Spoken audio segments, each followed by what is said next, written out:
Welcome to 605 Speaks. I hope that you're really in the 605 today and in the part of the state where the sun is shining, and I saw dandelions today. So not quite as warm as I really wish it was, but I did come home from work and throw on a full, I have to show it to prove it because I've mentioned this, but I'm actually wearing like a full ball gown here because that's what I do when I want to try and encourage nice weather. Dress for the weather you want it to be, dress for the event you feel like you should be at. And I still have my Team Love shirt up from my last recording where we talked with the ladies out in the Black Hills about the Pride events, because I do need to work on getting a list together of all of the different events statewide and posting that before June. But today we're going to talk about something that I only know peripherally anything about, and very little about this specific project. I purposely did not research it too deep because I like the shock and awe factor when I learn new things. So today we're going to be talking to two people. So again, this is going to be a fun broadcast with lots of voices coming from lots of directions. We're going to be talking about a project that's getting bigger and bigger and better for them. And it's going to require some Googling on your part because I want everybody to go out and follow along to what we're talking about here and go out and search for it and feed the algorithm. Drive the interest in it by looking for it. Don't just click on the link that you're spoon-fed. Go out and hunt it because that's what really makes things take off is when the algorithm sees that we're looking for this because we want it. So I'm going to bring two folks on the stage here, Jon and Randy. Hello, gentlemen. Hello. Hello. So tell the people, what is it that they really want? Well, first of all, we really want this gorgeous weather outside. Yes. You're not wrong, right? And where physically are you in the state right now? Are you both on the east side of the state? We are Sioux Falls. Yep. Well, Yep. Both Sioux in Falls Sioux Falls. Okay. Yep.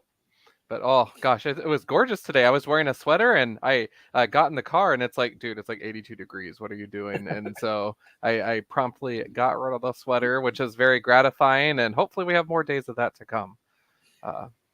And more and longer and longer. I went West River this weekend and drove home last night. And somewhere between Mitchell and Chamberlain, I lost the sun. But, like to just be driving in it, I'm just like, shouldn't the sun be down by now? And it was great driving. So are you both full-time Sioux Fallsians? Yes. Yes, ma'am. Yep. And I've met Jon through SuperCon. We both have, Jon is still on staff with SuperCon, and we've both supported that event. Randy, I've never met you in person, so putting you a little bit on the spot, what's your favorite thing about Sioux Falls? So I'm a transplant to Sioux Falls. I'm originally from Canada. So you had 7 hours straight north on I-29. You get to my home city of Winnipeg. And so I'm originally from there, born and raised, educated, and then I actually moved down here for work, but not to Sioux Falls directly. I actually moved to Rochester, Minnesota. Okay. And then I was there for a little bit. So I was training at the Mayo Clinic over there. And then when an opportunity came to work here in Sioux Falls in 2016, it was really good for me because I want to be closer to family because it's a quick drive for me. Quick. I say quick. It's 7 hours. Quick. It's a quick drive and one international border. I have a lead foot, so anyone out there, don't repeat that. That's just strictly, But if you get pulled over, do you just say, "Oh, I keep getting kilometers to miles mixed up"?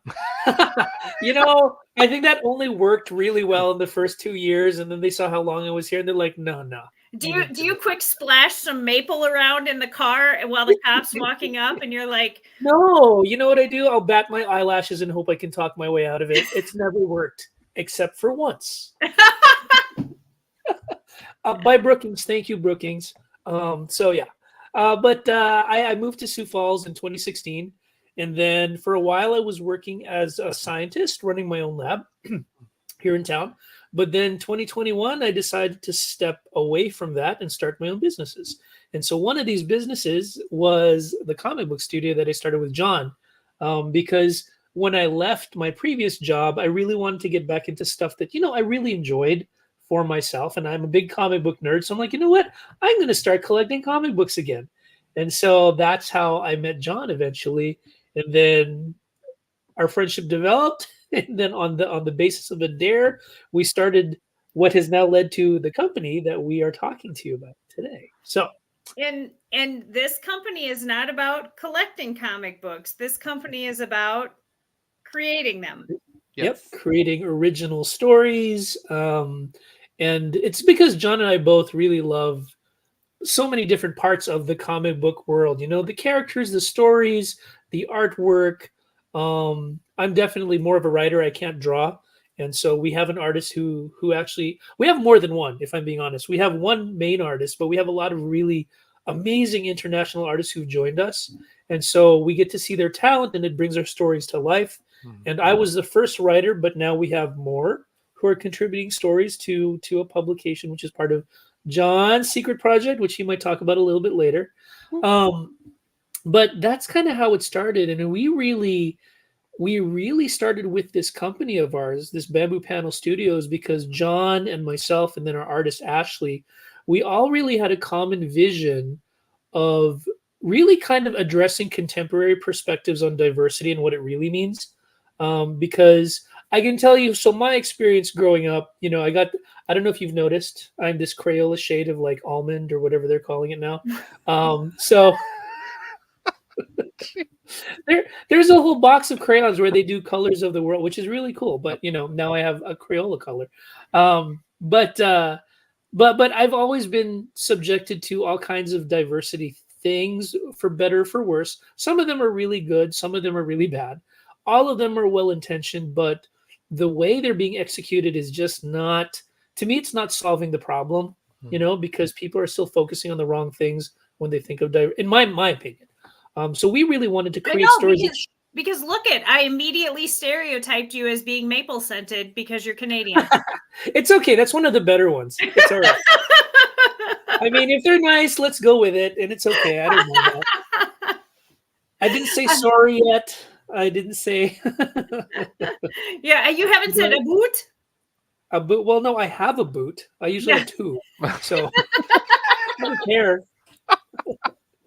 And you talk about having artists that are international. Are they all now home based out of here, or is this a worldwide project? No, this is a worldwide. Surprisingly, it's a worldwide project. And so we have an artist from Lagos, Nigeria. We have one from Manila, Philippines, and then Jon's latest contact from Brazil. I don't know where in Brazil, but Jon found us an amazing artist who's based out of Brazil. And so we reach out to them. We're fortunate that they really like what we do and what our mission is. And then they bless us with their amazing artwork. And we're like, whoa, I'm so glad they want to work with us, And so, Jon, I know you through SuperCon, which is obviously like all of the different kinds of genres and nerd and geek and comic book and all those things combined. Is this, you think, your secret niche that, like, when you go to conventions, when you go to events, when you're working on the event, is comic books what you're always coming back to? I would say so. Yeah. Like I really love the medium, because especially now doing this, like, cause I worked at Rainbow for, a couple years before that. I was collecting comics. And so being on this side of the process and actually building something is really cool. But when we bring on writers, like the project that I'll talk more about later, giving the opportunity for a local writer to see their project come to life visually is such a home run. And just seeing that light bulb moment for the writer go off, that to me is my favorite part of the process. And so when we look at our guests that come to SuperCon or similar events, it's just like, wow, there's some cool stuff going on here and stories that maybe aren't being told. Sometimes we get so wrapped up in what Superman or Batman's doing in the comics, but let's talk about the creative team that brought that book to life for a second, Right. and it's just it's so interesting to be a part of that and to really hear from the creators. So being on this side of the table has really been eye-opening. And I'm not saying that we're in the VIP lounge hanging out with Marvel or anything like that. I'm just saying we're open to host it in the future. Oh, there we go. So how did you guys come up with the name Bamboo Panel Studios? Randy? Sure. So this is actually a story my dad once told me growing up, because he's from the Philippines. And we were kind of tossing around these ideas, and really we couldn't settle on one. So we're like, oh, and I was telling my dad one night, I said, yeah, we're kind of thinking about it. And he wasn't really suggesting a name, but he reminded me of a story. He's like, well, remember the story I told you, son? Sometimes bamboo, it starts out really small, it doesn't grow, but the minute it gets the right conditions, it can grow up to like meters overnight. And I'm like, I love that idea. Yeah. It's like something small and it's just been given something right, and all of a sudden, poof, it shoots up. And so we kind of started looking at it from that angle, but there were a lot of other bamboo, whatever, bamboo grove, bamboo circle, bamboo something. There were a lot. Yeah. And so we're like, what can we do this really original that sets it apart from all the other bamboo businesses? I think there was one we thought we were going to use it, but then it's like a construction company out in like Washington. Right. So, yeah, we're like, oh, I guess we can't use that. Well, unless they want to build something for us. But we settled on panel because on the one hand, it's like, okay, it's kind of like if you think about the panels you put up to, separate the like screens, like right. And then we were also thinking, and this was kind of John's really, really, good insight. He's like, oh, sometimes you have comic book panels, and then you can actually post them on panels. I'm like, oh, and so from there we're like, yeah, Bamboo Panel Studios, just because we're a comic book studio. And so that's how we officially became Bamboo Panel Studios. That's how we came up with the name. Right, because panels definitely to me, and that's why like the word storyboard came to mind when we were talking about getting ready to do this, is because I think of storyboards and panels and things like that, and carrying the thread through that. What's the project? I'm guessing. Let me guess. Now, I did say this is my year of the Airhead Blonde, but let me guess. It's a comic book. You are 100% correct. Yes, that is the first project. Absolutely. Is it a comic book like a series? Is it a graphic novel? Is it a single? Is it a comic book? Is this Spawn or is this Archie and Jughead?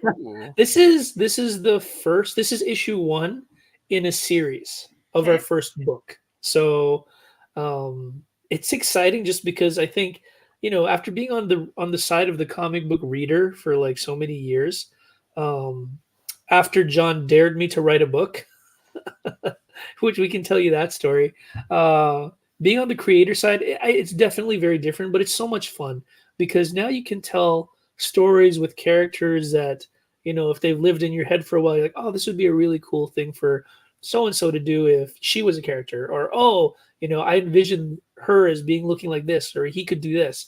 And so now, actually, I told Jon this, it existed in my head as a story, and now I can literally pick up the copies and go, oh my God, that's the character. And this is so cool.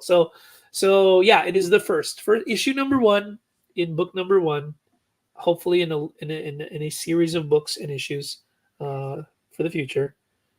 Are they grounded in the real world, or are they sci-fi, or what genre would they be? And how many people in your real life are going to purchase this and go, that effer drew me into his freaking book? I hope many, at least as far as the last question. I won't put a cap on it. I'll just say, but as far as, let's see, what was your first question? I just remember that one. Is it the genre?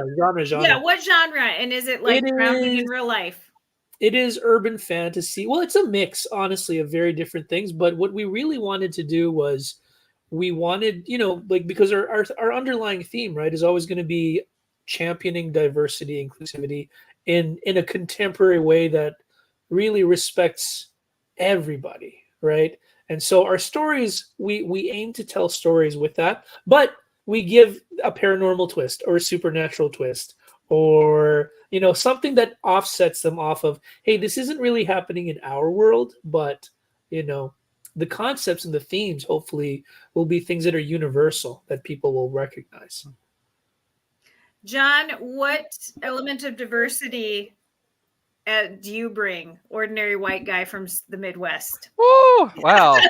Let's see. Not too terribly much. I'm just kidding. You know what? Like that's the thing about Bamboo Panel Studios. That's the thing about this project, is that there's a little bit of everyone and a little bit of everything kind of helping out with the project, as well as in the book itself. You'll meet a whole diverse cast of characters that just work together, and it just makes sense. And that's what we really like about it. In terms of my role with the book, Randy actually wrote the story. So Ashley is our art director. She drew the story. And then we have Dean, who's from Lagos, and he colored the story. I am what is called the letterer. And so I basically take Randy's script and do all the little bubbles and all of the little sound effects. Pow! Wham! Exactly. Kapow! Exactly. And the funny thing is I didn't know how to do any of that prior to taking on this project.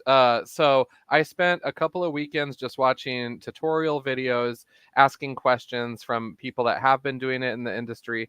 And it's been really cool, but intimidating, not going to lie. Just jumping in, trying out something new. But now that I'm getting a good grasp on it, it makes all these other projects coming our way a lot more doable and exciting. And it just makes me want to learn more of how to like fine tune it and stuff. So yeah. You absolutely have to make it true to the Midwest. At least one bubble has to say, "Oh, and just gonna scooch by ya." Jon's really underselling it. He's done such an amazing job. I can tell you, I have shown other people the books, and you know what? This was in La Crosse in Wisconsin last week, and I showed kind of a demo of our book to one of the store owners, and he goes, "Oh my God, I love the dialogue bubbles." And I'm like, "Really?" I'm going to let him know, because it's a unique way of giving each character their voice. And so Jon is very good at that. So don't let him undersell it. He's actually, he's really doing an amazing job. Thank you. Are you able to share and reveal the title? Yes. So the title is called Cosmotrope. And so it is actually derived from a term in chemistry, because I'm a trained scientist. Like, that's what I've done since I was a little kid. I am truly, like, every checkbox for nerd I've ticked off. So I'm a gamer, I'm a scientist, I'm a comic book collector. I love sci-fi, fantasy, all that stuff. Do you have an arch nemesis? Like, who's your Perry Platypus? I can't say her name. Oh, he's got one! And now she's wondering, where am I in the book? I better be in the book. Oh, they're in the book. Believe me, they've inspired many, many, many characters in a lot of stories that are going to be coming out. And disclaimer, I will say right now, any identities with likenesses or similarities to people living or dead is purely coincidental and for fictitious purposes only. So, disclaimer, it's going out live now, so now people know it's just a coincidence. Just a coincidence. Just a coincidence. Sometimes funny things happen in the universe. I know, synchronicity. So what does cosmotrope mean? So in chemistry, it typically means putting stuff in water that will actually bring more order to the system. So it stabilizes it. And so the idea that we had, again, keeping in line with her whole idea of championing diversity, is that you bring all these different elements and personalities and backgrounds together that actually creates more stability in the system. And so that's really the theme of our first book, because our protagonists are really, they're very different. Personalities, abilities, secrets, but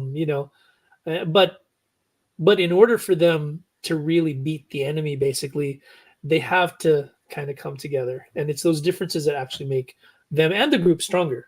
So, what's the geographic setting of it? Is this happening in a fictional place, a real place? Is it in the outer space?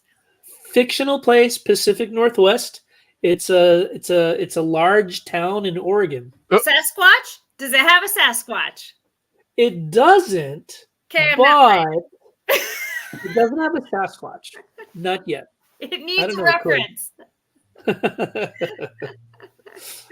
It I does have just some I very just good. recently learned that we have them in South Dakota. I did not know. I'm actually going to go to the Bigfoot conference, like in Fort Randall this summer. Wow. I'm like, so we have them in the Dakota. I was gonna say, what bar do they hang out at? I've heard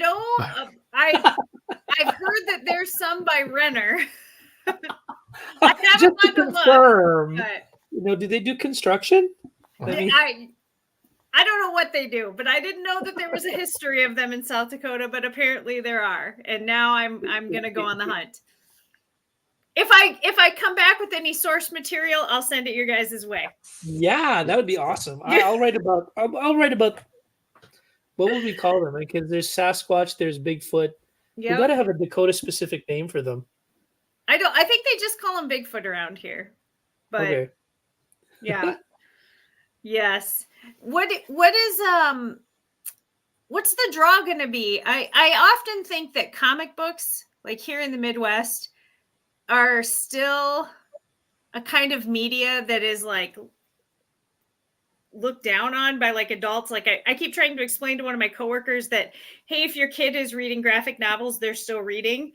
You know, the first thing I grew up learning to read was the back of a cereal box. So Count Chocula was my first graphic novel. Heck yeah. You know, you're still reading. It's just a different kind of reading. I think that there's been a lot more effort in the recent times to elevate the art form and to elevate the understanding of it. Mm-hmm. What do you think the draw like is going to be here in an area like this where things like that are still considered kids stuff? Mm-hmm. How do you market it to a Midwest audience? Mm-hmm. I love this question. So first of all, comic books, I worked at Rainbow for a couple of years, and you kind of see it all after a while. You know, you got your Batmans, your Supermans, whatever. So to your point, Jenny, there might be a certain level of fatigue with those people that are in spandex doing the same old things. They never get time off. It's kind of stressful to be a superhero, and ultimately, some people just don't connect with the literature, right? Right. And so with our books, they're actually slightly more like high-level fantasy, but it's different. It's different stuff. There's going to be a medical setting in this first project. There's going to be a woodsy setting. So it's not going to be like boom, boom. We're here to ultimately clobber the supervillain, at least right away. But more so, it's more about getting to know the characters and just seeing it's about showing off the quality of the different relationships between those characters. I think that comic books, in some ways, have actually elevated based on what's being offered. I completely agree with your sentiment, though, of there's going to be people that like sports or that like hunting or whatever. But the number one rule of thumb that I've learned, especially during my time at Rainbow and then through SuperCon, we're all nerds about something. Right. And so, yes. Yep. So yeah, I don't know. It's a good thought. I think that with ours, we actually are just kind of seeking, maybe kind of a different vibe than what you're seeing on the shelves. Who do you think is going to be the first person to pick this up? A man, a woman, a kid, a 20-something? When you lay them out on the table, who's the first person that's going to walk over and actually touch it? Depends what cover we have. Yeah. That's a true thing. That's a true thing. Yeah, men, women, different ages are visually drawn by different things. That's why my book club is all about no visuals. That's actually kind of awesome. Yeah. No, that's a good point. We have a slew of different covers, and we did that intentionally to appeal to different audiences.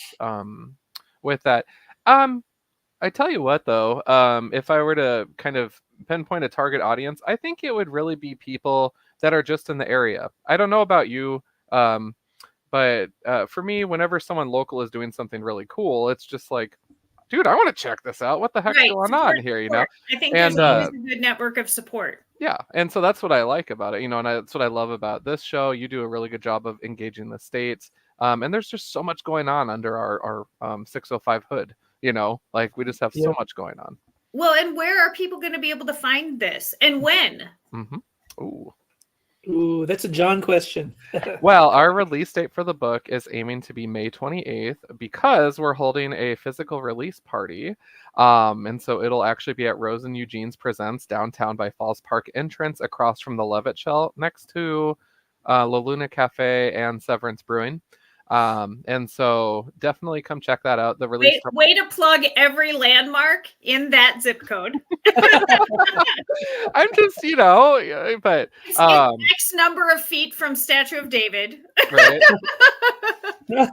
I love downtown though. There's so much going on, and that's one thing that Randy and I have been really fortunate with when we approached different, you know, spaces around Sioux Falls about, did you want to carry our book and what are your thoughts of this or this? Yeah, it's a cool community to be a part of here.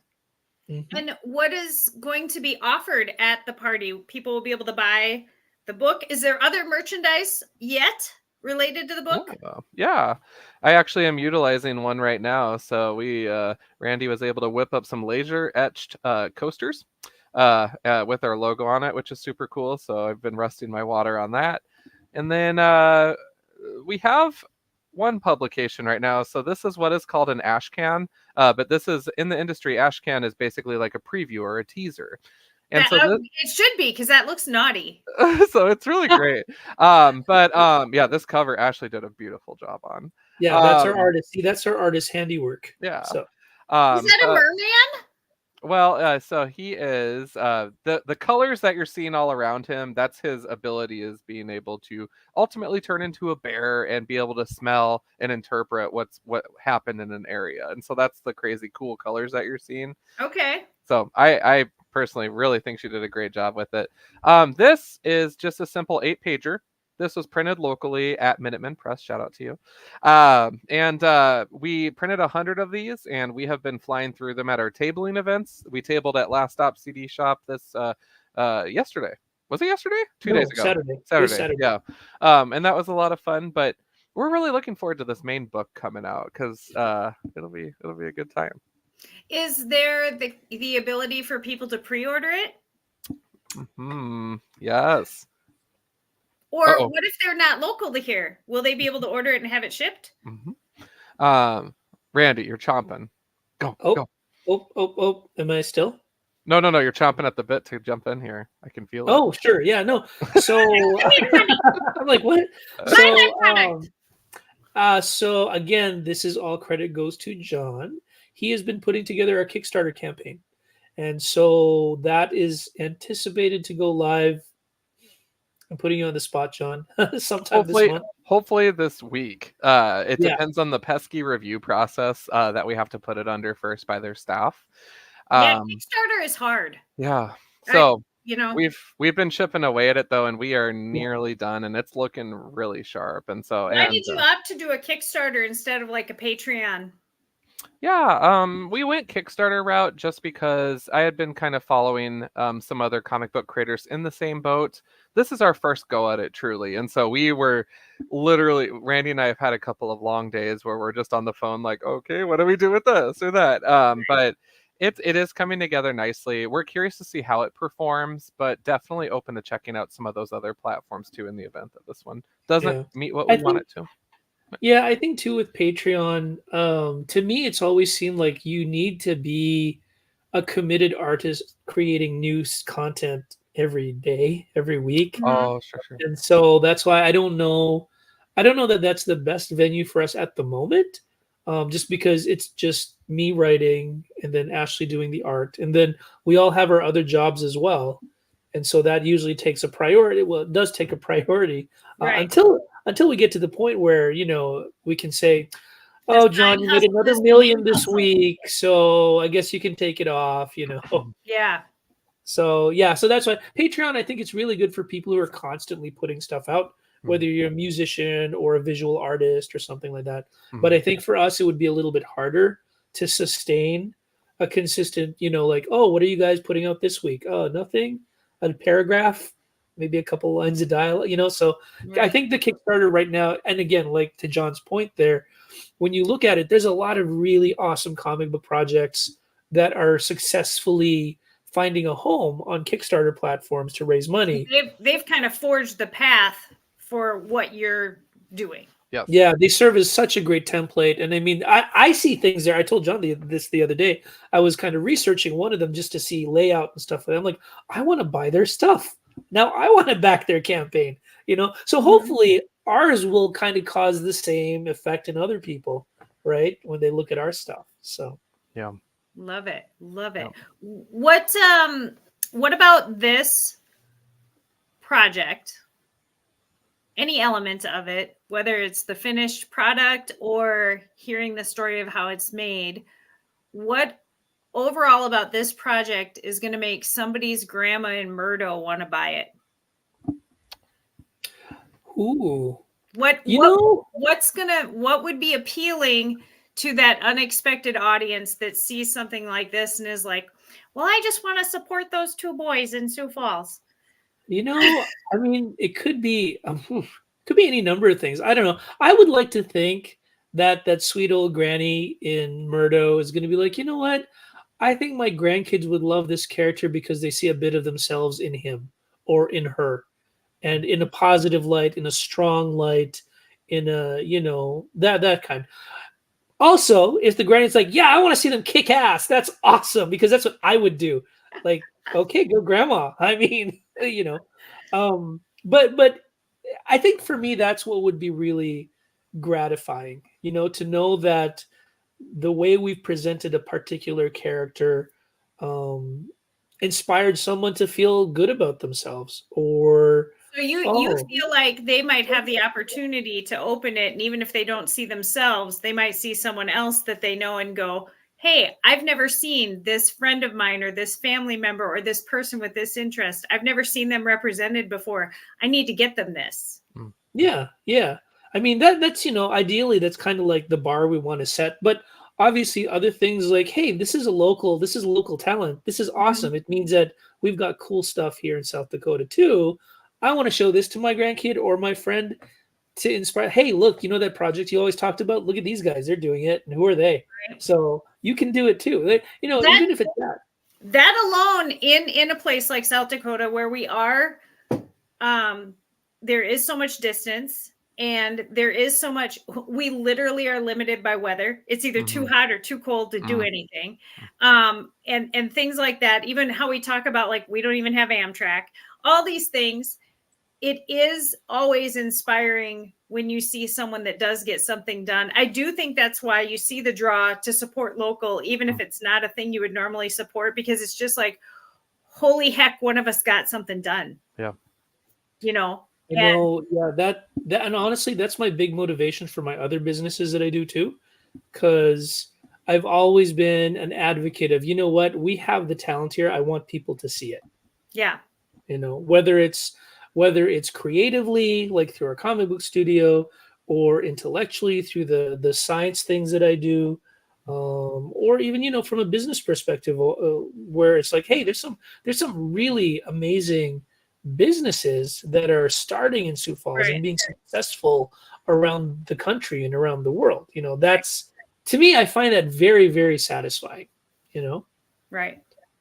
What do you think is the most surprising when you talk about diversity and wanting to represent groups or elements or people that aren't often represented? What do you think is the most surprising, or what was the element that each of you individually, it was like most closest to your heart, that it was like, I need to get this on the page. I need to either this person or this place or this element.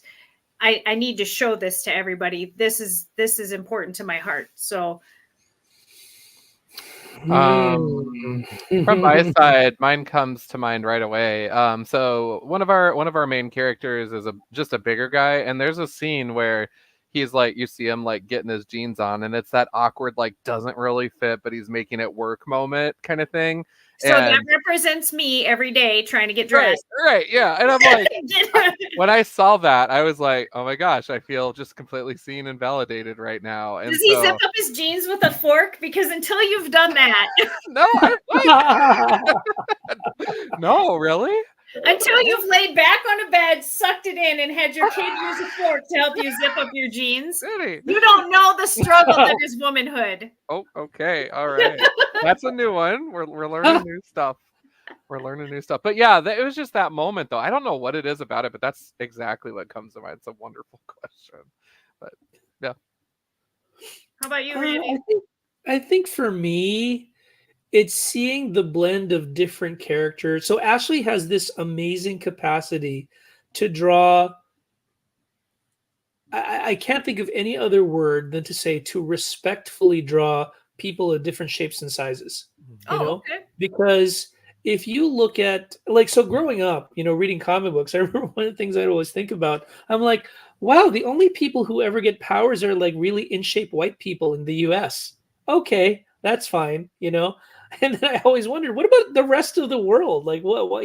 And so to me, the overall visual style of what Ashley does really it really pays respect to a lot of that. All our characters, they're not amazing, 2% body fat.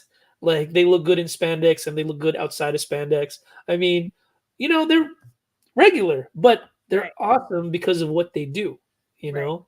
They're awesome because of who they are.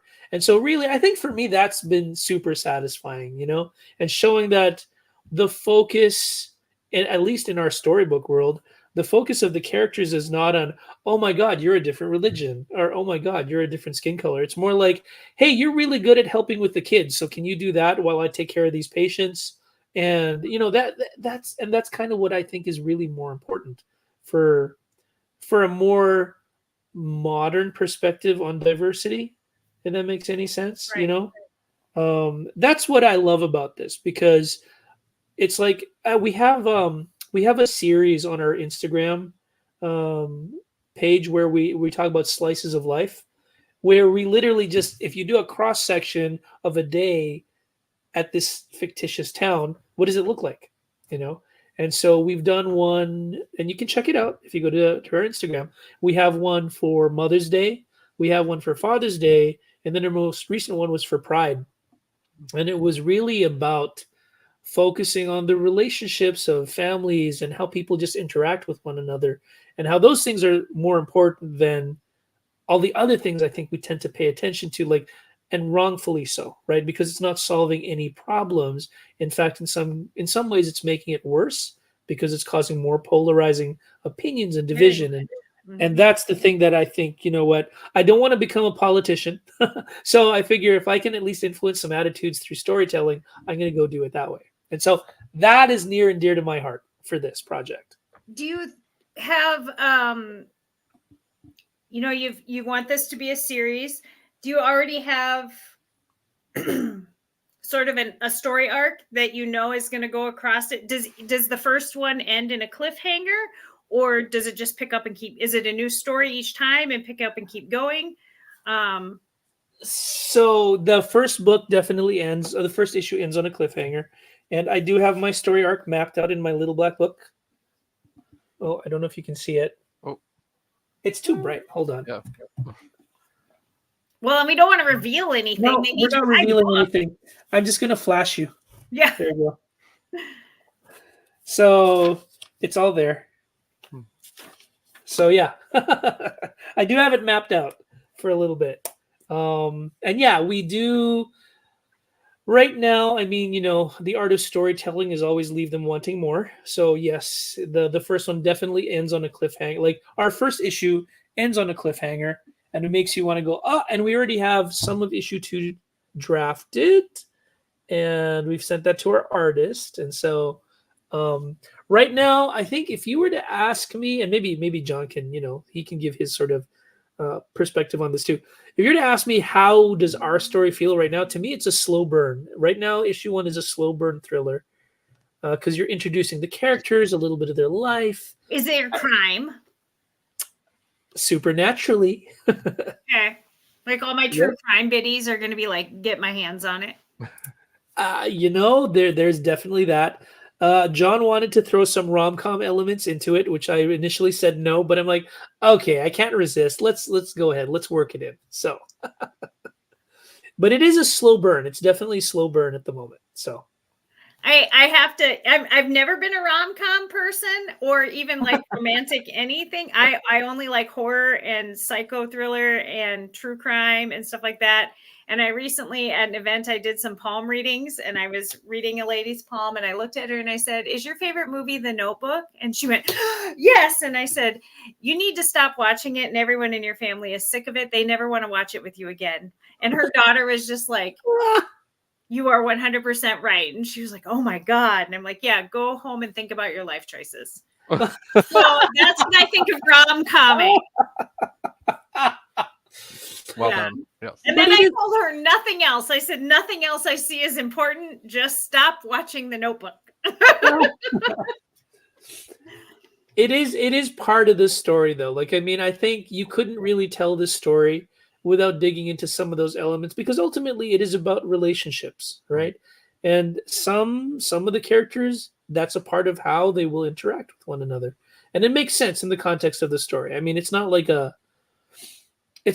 your typical The Proposal, rom-com, which I will admit I kind of like that one. But Ryan Reynolds, I mean, he's a Canadian, so of course,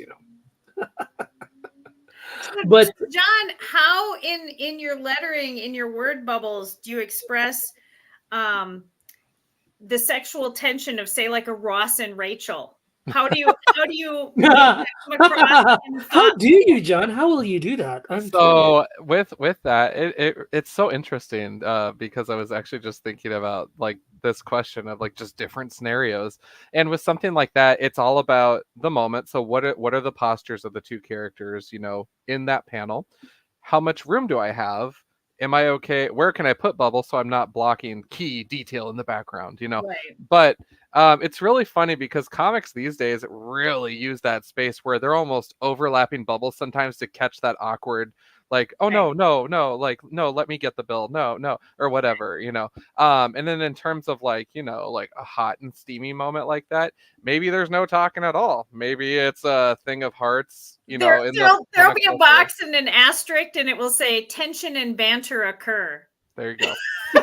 So it really depends on the scene, the book. For me, it would really just depend. Those things would drive what font I would seek, what kind of look I would do. Well, the only fonts are Comic Sans and Papyrus. Oh, our art director slapped me on the wrist for Papyrus. I am not allowed to use that. Oh heavens! How do you make things feel ancient and wisdom, saturated with wisdom, if you don't use Papyrus?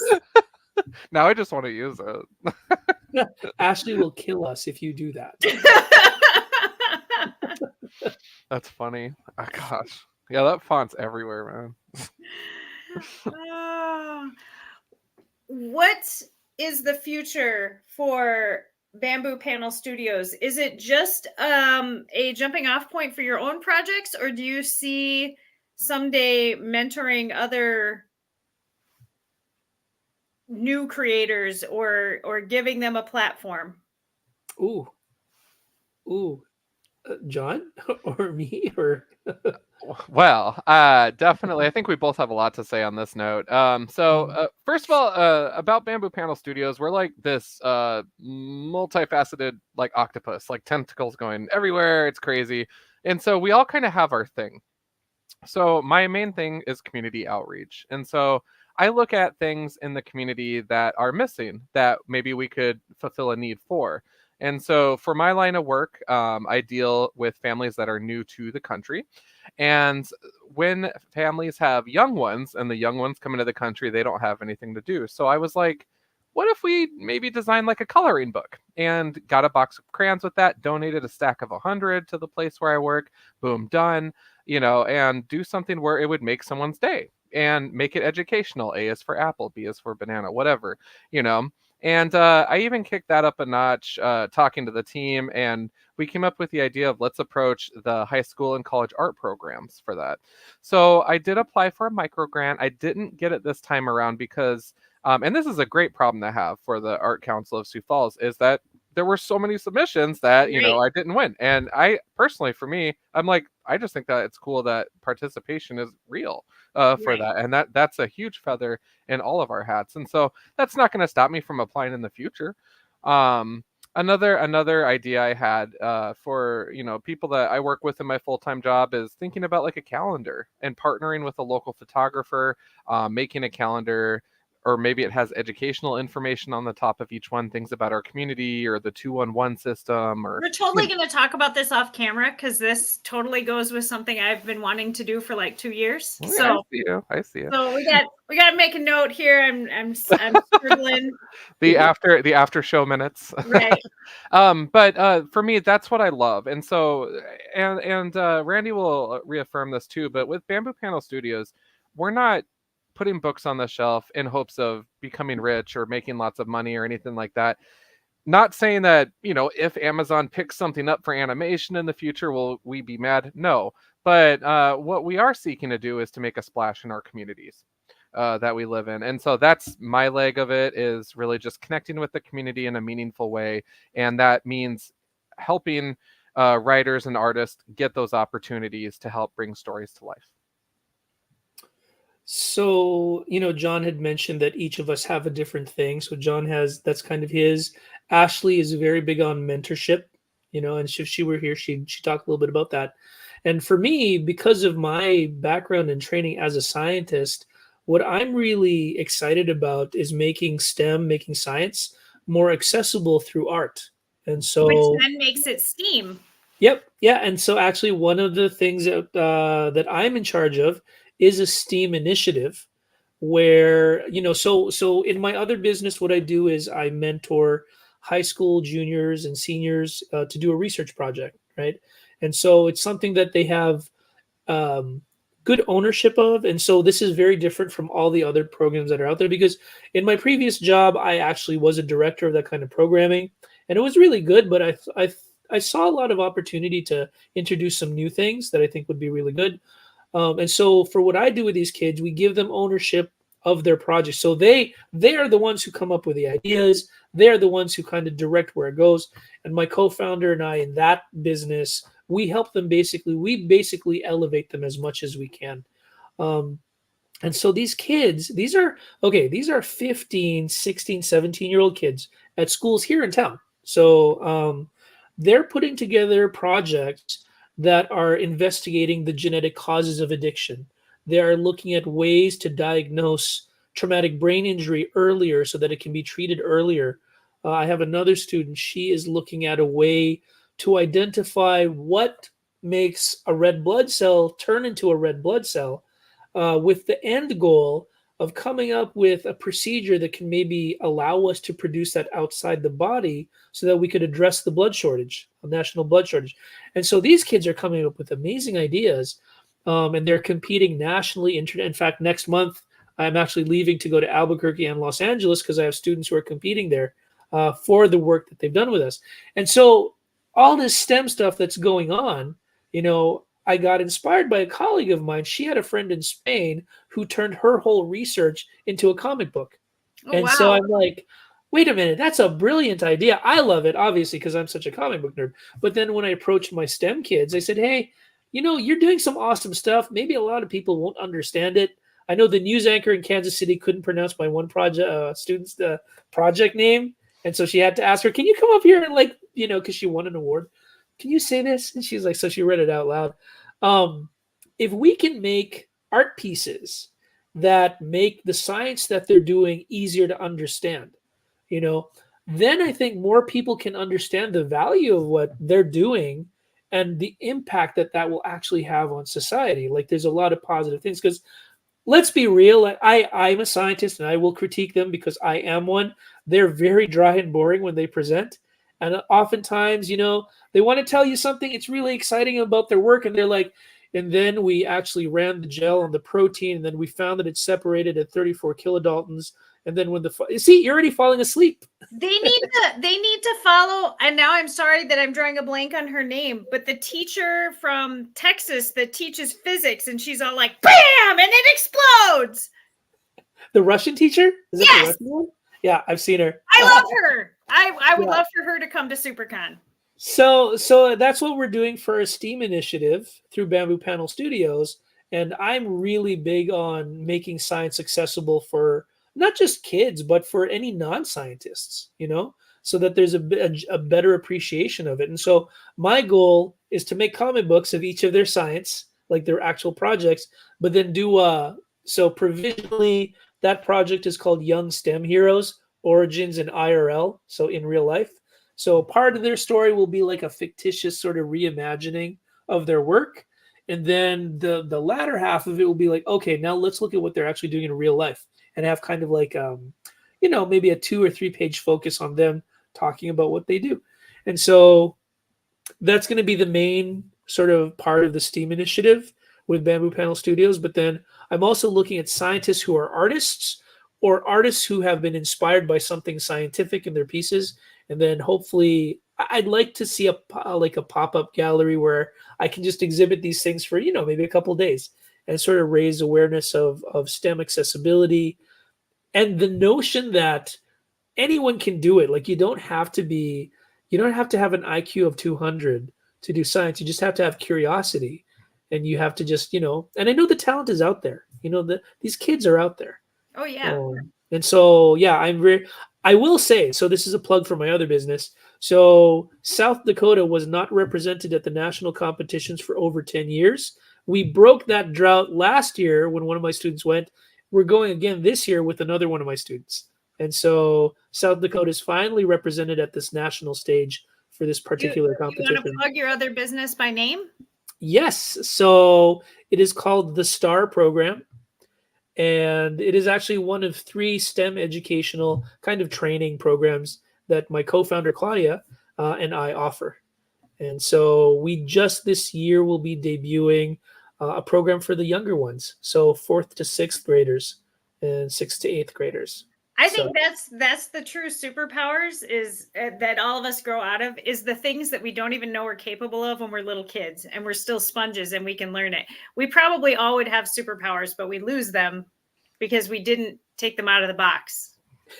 And you know what else I found the superpowers these kids have? They don't feel scared to question what's out there. I think as we become adults, we're like, oh, everybody already thinks this is kind of accepted. So I don't want to push back because I'm going to get criticized.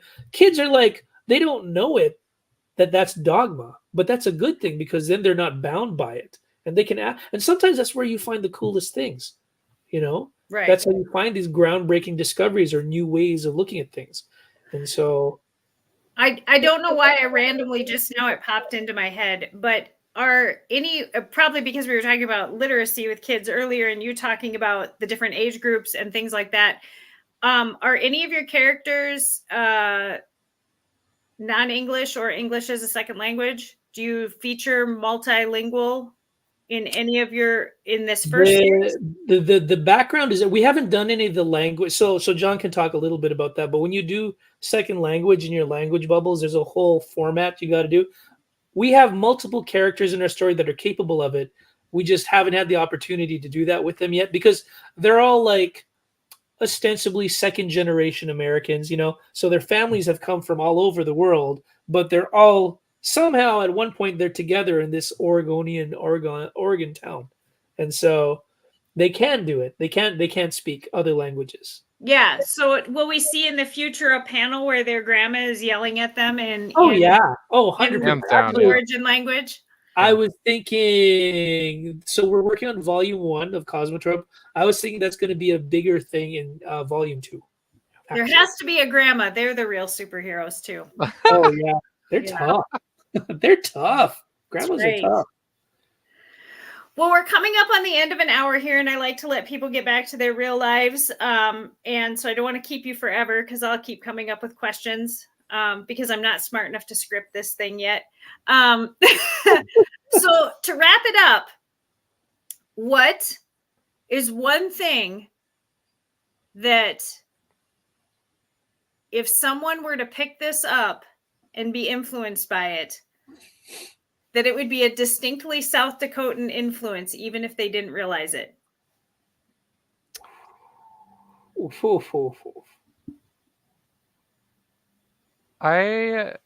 Here's my hope for it, and the intent that, at least through I would say for Randy too, you know, with our work on the book, is that for all of our readers, we would hope that it's a book promoting a place where you feel welcome, but also inspired. So we kind of touched on this earlier, but we are both big believers that we are learning as we go, and we also just want to make this a place of learning and enjoyment, and hopefully empowering other people to do the same. My personal mantra with the whole thing is that South Dakotans are it's a state where we are very good, you know, to our neighbor. We should be caring for our neighbors and about those around us.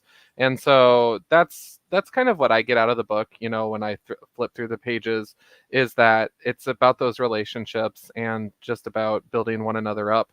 I always have my little side slogan with Bamboo Panel Studios of "Let's grow together." And so that's kind of what I would see with the book, and hopefully for a South Dakotan value, that is my hope, that it would shine. You hid some Midwest nice in there. Thank you. Yeah. But I think, yeah, you know, my sentiment pretty much reflects what Jon just told you. What I think is reflected in the story, it's taken directly from my experience when I moved here. Because one of the questions that I was asked when I was originally interviewing to come move to South Dakota was, well, you know, just so you know, because they didn't really know where I was coming from at that point. And so they said, well, you know, this is South Dakota. This is Sioux Falls. And I remember I stopped them and I said, you know what, though?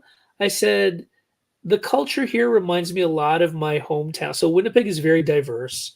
And so one of the things that I grew up with as a kid, like, I mean, we had kids from like Italy and Greece and Jamaica. And like, I just grew up with kids like that. So we had diversity already where it was a non-issue. Like we just knew Anton was from Jamaica, but we didn't be like, oh my God, that's so, you know, and that same culture of that welcoming attitude is what really came across to me. And the lack of, some people might not like me saying this, like some of my coastal friends, but the lack of pretentiousness, you know? Oh, okay. I mean, that's really what I felt I liked when I moved here, and that hopefully is what's also communicated in the story and the community that we've laid out there.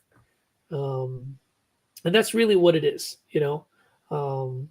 For me, anyways, that's kind of what the takeaway is. I hope people get. So be nice and don't be pretentious. Now I'm questioning my motives for showing up to the podcast in a ball gown. I didn't wear the tiara. I think it looks cool. So I was walking around in my Jenny, yard. I was walking around in my yard and then eating cheese curds earlier. Hey, as long no, as I should clarify when I'm talking about pretentiousness. I have seen, for me, I'm talking about those, and I've seen people like this, and I've experienced them. Scientists or physicians who will literally say things like, "Excuse me, you should call me doctor," and I'm like, "Really? I'm one too, and I'm not going to demand that of anybody. But if you want to play that game, I'm the smarter variety. So stop it." Oh, yeah, no, that's what I'm referring to. I'm talking more about that. Wardrobe is fine. I mean, I don't think I think it's a more unique style. I've you know. Well, thank you, gentlemen. I am super excited to follow Bamboo Panel Studios on all the social medias. You said pretty much you're everywhere out there, and definitely look forward to attending your launch party in May and seeing the Kickstarter come out and supporting all of that. And yeah, and seeing now I'm committed. I have to buy the whole series to see when things we talked about today turn up in there. Yes, Oh, absolutely. Yes. All right. Thank you, guys. Thank you, so Jenny. much. Thank you. Well, now I know most of my May is planned. I'm getting a new tattoo and I'm buying a comic book series. That's what I'm going to do. I love that the whole of their project is Midwest Nice, and how all of us from all over can come together and be that, and that they're going to project it out into the universe. I also love when anybody turns STEM into STEAM, because yeah, the arts are often overlooked as definitely in the Midwest, people say you've got to get a real job. You've got to, and art can be a real job. Music can be a real job. Creativity, it can be your side hustle today and your main hustle tomorrow. So kids, if you're out there and you've got ideas, don't be afraid. You can be just like these guys, and one day just bam, here we go. So I am still looking for people from every county in the whole state. I want to talk to you about where you live. I want to talk to you about what you do, what you're passionate about, what makes it worth it for me to come visit you. I really am going to talk to somebody from Murdo in the next couple of weeks. So I'm going to be, putting the word out to the grandmas that they need to get more comic books. And there's a few big events coming up later this summer that I'm hoping to jet around and attend and actually go be real time IRL in real life, now that we can get out of our houses, because it's not going to snow again today. Thanks everybody for tuning in. I will see you, like I said, next week. Bye.